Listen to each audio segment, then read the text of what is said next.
Dugyot na nga umano, wala pang permit ang 3 katayan na sinalakay ng mga operatibo sa Santa Rosa sa Laguna.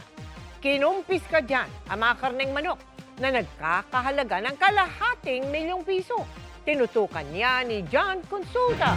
Exclusive. Kasama ang National Meat Inspection Service o NMIS, sabay-sabay na sinalakay ng Laguna District Office ng National Bureau of Investigation o NBI ang 3 katayan ng manok sa Santa Rosa, Laguna. Kasunod ito ng sumbong na illegal umano silang nag-ooperate.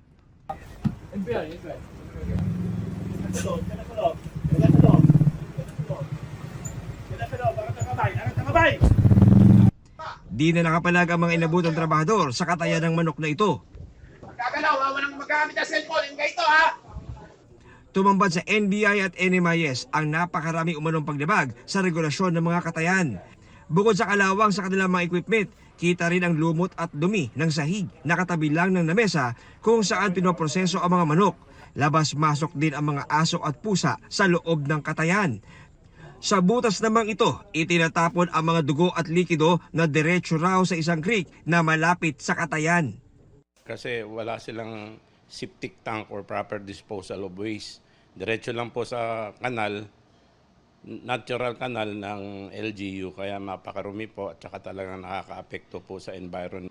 Lumabas sa investigasyon na ilang taon na nag-ooperate ang mga katayan na walang permit sa NMIS at lokal na pamahalaan. Itong mga manok na ito ay kinakatay sa unaccredited at walang permit na establishment at hindi ito na-inspeksyon ng controlling authority. Hindi tayo nakakasigurado na ang produkto, yung karne ay safe kainin. Dahil nga hindi ito na-inspeksyon ng antemortem at postmortem ng ating mga meat inspector. Sa kabuuan, 2.5 tonelada ng karne o 5,000 dressed chicken ang nakumpiska sa operasyon na nagkakahalaga ng kalahating milyong piso. Kanina, sinira ang mga compromised na karne sa Cavite para di na may pasa pa sa merkado. Naharap sa reklamang paglabag sa NMIS Code ang inarestong 2 may-ari ng katayan.